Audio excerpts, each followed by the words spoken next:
Welcome to the shoulder tap section of today's broadcast. If you will, we have a very special guest with us. We were talking about him a lot this week. We have Kyle. How you doing, Kyle?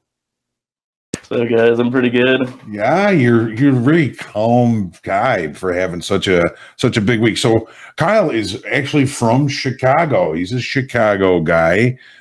He has been trading for 3 years. He's been with Topstep only since July 15th of this year, trading futures now after previously only trading options. We have a lot of folks that have moved over from options to futures.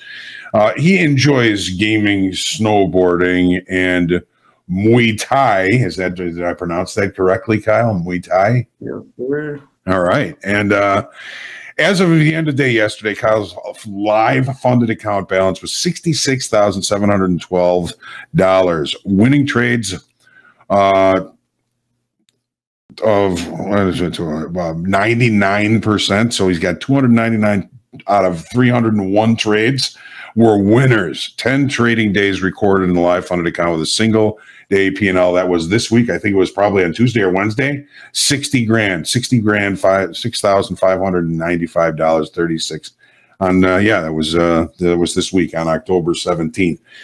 Welcome, Kyle. How does it you stay so calm after a day like that? This is not my biggest winner ever. Options were a lot more wild than futures, but it is my biggest winner on futures. So, I mean, I'm pretty excited about it.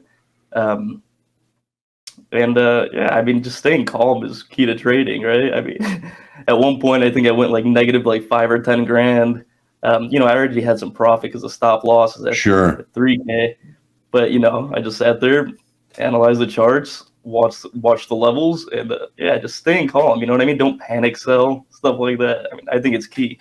So I try to be calm always. Nice. Well, I know you've had the opportunity to talk to our risk manager, Mick. Now you're going to meet him face to face. Get Mick in here. What's going on, Mick? Kyle, what's up? How you doing, Mick? Pretty good. How are you doing? Not too bad, dude. Not too bad. Thanks for coming on. Happy to have you. You've been the center of a lot of attention here at Topstep internally, and especially here in the trophy room where the risk team operates out of in the Board of Trade building, cheering you on, high-fiving each other, a lot of yeah, $60,000+ in a single day. Really awesome. Curious, what's that big number you had on the options that was larger than that? So I had a few 6-figure days. My best day ever was 240K. Damn. But hold on, I didn't close with that because I didn't have my risk managers calling me. So I ended up YOLOing in, full port again with like 20 minutes left on the day on a 0-day expiration SPX contracts, and I went from 240K profit to minus 79K. Like, so that 240K minus 79K extra. So like I was down 320 something K. Oh. And then it shot right back up to positive 179K. And this was all like super fast because it was just, end of the day and SPX. It was just a wild day. Shit, I'm feeling weak in the knees right now hearing about that. Me too. Dude, I have a video of it on my Instagram, like a recording, and I almost had a panic attack. Yeah. And I was in the middle of an allergy attack, so in the video you'll see like tissues everywhere and stuff. It wasn't what you think. It was allergies. Oh my God! It sounds like a horror story ahead of Halloween. Would have been crying. Yeah, I used to be a little bit of a maniac, but yeah, I mean I try to settle down a little bit now, but not really because I prefer making a lot of money in one day than little bits every day. If I make 10 grand in a day, then, I'll walk away. But if I make like 2 grand in a day, I'm just not happy. You know what I mean? And the way I look at it is it saves time, right? So if I made 60K in one day and I had 2 weeks of losing 3K, I'm still up a bunch of time because, as soon as I hit the daily loss limit, I'm done trading, right? I can just walk away. Mm-hmm. But if I don't hit that daily loss limit, I don't have my 10K profit per day, at least 10K, then, you know, I'm sitting there and I'm working, I'm grinding. That specific day, I only wanted 50K profit, right? So everything above 50K was just gravy. And, you know, I could have made 80K if I kept on taking profit, like at the peak there of the day, and then at the low of the day. But the way I look at it is, you know, I already had my profit target, so anything else was just, you know, extra. So, and I know when you were riding out that short position, you were short 15 at the very end of the day. I was in the middle of some stuff, and I was, you know, shouting and throwing things over at Brett. I'm like, get him on the horn, get him on the horn. What's he doing? What's his plan? I saw where he had to stop in. And I was kind of shouting to Brett. Which I know Hoke said, you and I had spoken previously. We haven't. This is the first time, this face-to-face, that we've spoken. He was on the phone with Brett, and I was like, well, Brett, what's he doing? He's got 15 on. Like, we're coming into the last hour of the trading. I was like, is he going to peel any off? Is he going to move his stop? So that was kind of an exciting. I like a little bit of that, like, chaos and fast pace. It reminds me of the floor from years ago. So I have a question for you. You said your profit target was 50K. Is that kind of how you frame out your trading days for these days? Do you have a P&L in mind that you want to make, or are you kind of looking at the markets and seeing what price levels we may go to, or are you kind of trading more of a trading your P&L than trading the markets, if that makes any sense? I kind of want to know for myself, but then I think for our viewers out there, it'd be really exciting to hear the thought process around someone who is, you know, putting up days of 60,000 or more, or open trade equity in the options of $250,000. So can you walk us through that? No, so I don't trade based on P&L, but I do have, like, you know, profit target every day. But it is based on, you know, market conditions, price levels. That's one of the main things I look at, right? It's price levels. And if it's like a choppy day, and, you know, I'm only up like $2,000 or something like that, I'll probably just stop, because it's just not fun. You know what I mean? When it's just choppy as hell, it's like it takes too much focus and energy, and like I still got to do other stuff in the day. You know what I mean? So, I mean, those are like the few days where I'll stop trading with like $2,000. Besides that, I do have a profit target of at least $10,000 per day. And, you know, depending on the market, you know, profit targets go up. Like that day, it was clear. I knew it was going to be one of those Nike checkmark days, because we just had some criminal pumps. You know what I mean? Just lately, just criminal. And then the dumps, right? So I kind of saw what kind of day it was going to be, and I was like, okay, I'm just going to sit here and ride this out.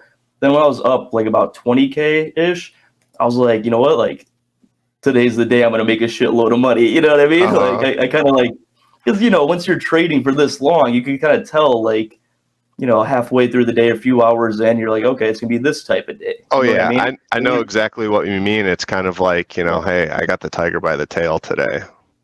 Yeah, well, at least you could, you know, it's a game of probability and risk management, right? So, I mean, is it going to be, you know, is it a 70% chance it's going to be like this today, or you know what I mean? But I was still, you know, scalping like on the big jumps. Like I have another video on my Instagram how I was, you know, unloading 5 contracts. I don't know if you guys saw that and we're proud, but yeah, I did unload like 5 contracts on a giant jump, and then when it dipped back down, I bought 5 more. You know, so I like risk management and just like, yeah, like just in case it wasn't going to be that kind of day, like it was. Like I had in my head, you know, I tried to unload a bit. You know what I mean? Yeah. I really like that, and I think that's an interesting topic that you bring up. I would kind of call that working a core position. You know, you mentioned you were trading 15 lots, you unloaded 5 on a spike, pay yourself, take risk off the table. You get an opportunity to get that 5. You know, add 5 back on, boom, put it back on. Now you're in 15 again. And I really like that. And that's something that I think for a lot of newer traders, it's a concept that's not exactly understood well. You can kind of get the concept, but actually executing it's a whole different thing. And this is kind of working a core position. Hey, I want to be long today. Today's a buy day for me. I'm going to slap my size on, or I'm going to add to my, you know, my max position size, or add to a good position size. And then, you know, if I get a nice impulse in one direction, I'll peel some off, but doesn't mean that I have lost lost sight of my long side bias where I could go then, hey, I'll put that 5 back on. So I really like that. One thing I want to talk about is the money management that you just brought up. For someone who's looking to take big bites out of the market, 60,000 trading 15 contracts, or a profit target of 10,000 in a day. Traders have heard me hear it before, or heard me say it before, excuse me. It's like, it's pretty easy to make or lose $1,000 during a day trading one contract. So, multiply that by 15, $10,000 is not an unrealistic profit target for the day. Can come and go very quickly. I sadly have a couple stories of 5 figures going from some of our live traders and express funded account traders from today. I've got a couple horror stories, but I really like that. And for all the traders out there, Kyle, for someone who can put up $10,000, $60,000 in a day, you still got that $3,000 daily loss limit to protect you, where you can afford to bump up against that multiple days in a row. Like you started off saying, you're like, I don't mind if I hit my $3,000 daily loss limit, X amount of days in a row, because I know on those winning days I'll take out that much. And we've seen you bump up against it. I remember overhearing your conversation with Brett. I do it often. Sorry, what was that? I do bump up against it often. Yeah. Especially today. I already hit the loss limit, so I'm done trading. Oh, I saw it. I come in every morning, and there's two of our traders that my eyes go to first thing. I can't wait to see what you're doing, and I can't wait to see what Hugh out of France is doing, because you guys are some big money makers. So that's always an exciting part of my day. Come in with my coffee. What's Kyle doing? What's Hugh doing? I've been messing around in pre-market a lot, trying to test new stuff, and it hasn't been going too hot. So, all right, well, that's what the practice account's for. Don't test things with your real money. That's the only way to know if it'll truly work. You know what I mean? Because the practice account, I'm not. Do it on one lots. Do it on 2 lots. Do it on small size. If you're going to be testing, and this is for you, Kyle. This is for all the traders out there. If you're testing new things, limit your risk while you're doing it. Just because you're a 15-lot trader trading your normal session times or your normal strategies, if you're testing new stuff, you have no business. You too, Kyle. You've got no business doing it with size. My risk limit is $3,000, Nick. I'm just kidding. Yeah. You're right. When it comes to testing, I remember when I started trading,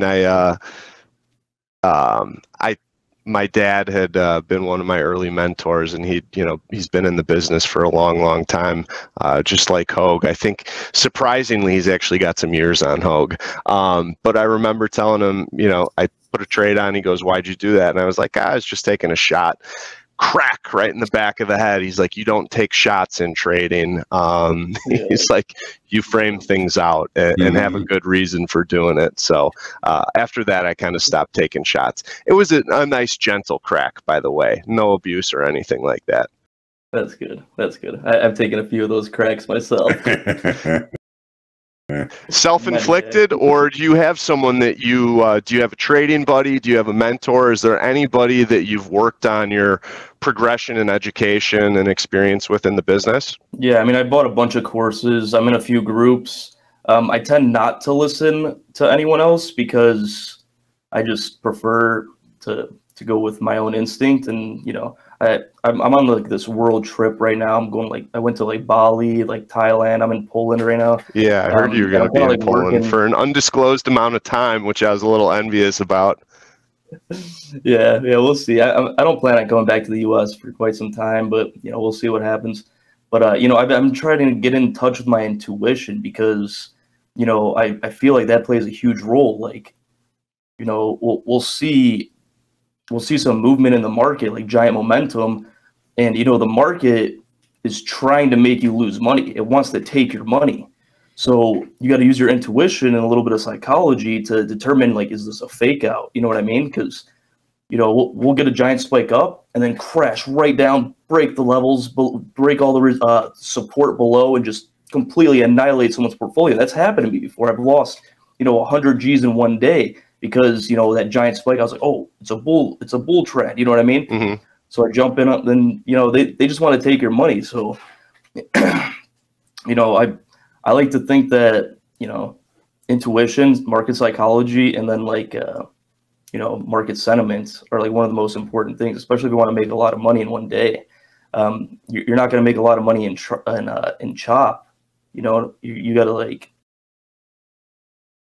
I'm with you. Yeah, some people like the range bound trading or the chop, and I like you. I'd rather call it a day if I don't see that. I like catching a piece of the trend for the day. I like breakouts. I like the market moving, where I can trade small, much smaller than you, and catch a piece of the trend. That's where I've found success.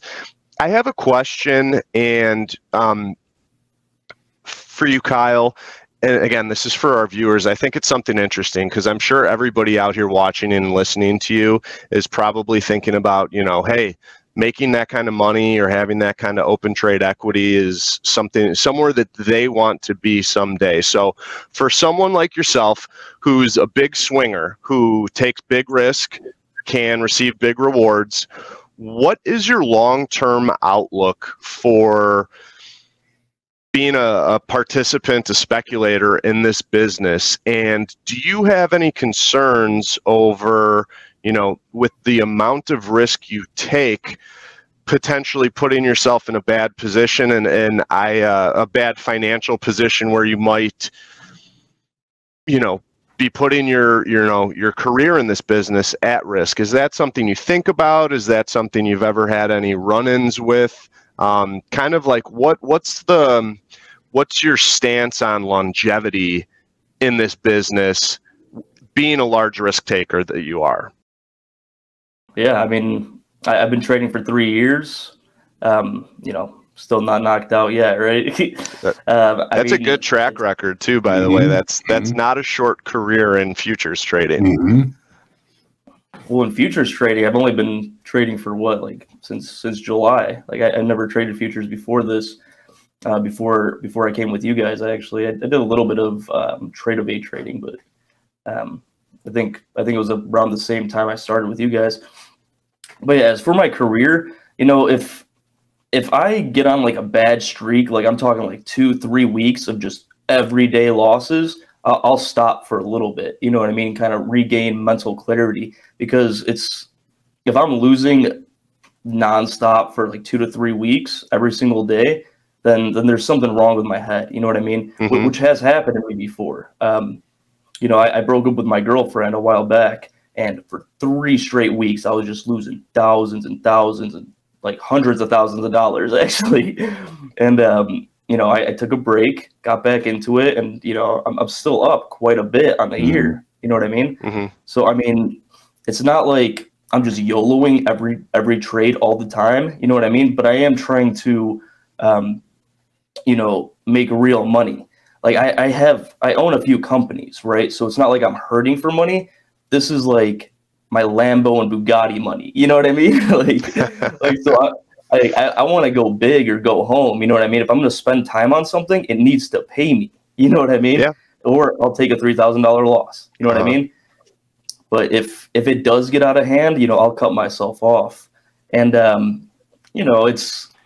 it's not like I YOLO all the time. There's days where I see something happen, and I'm like, okay, I got to go heavy here, right? But generally, a market open, I'm not just gonna I've done it before, but I'm not just gonna YOLO 15 lots right away. You know what I mean? Sure. Maybe and I'll add, and I know this is where you're coming from. There's a big difference between someone who's comfortable taking a large amount of risk versus YOLO. The YOLO is gambling. Yeah. I'm either going to blow out or. I shouldn't even have said that. What's that?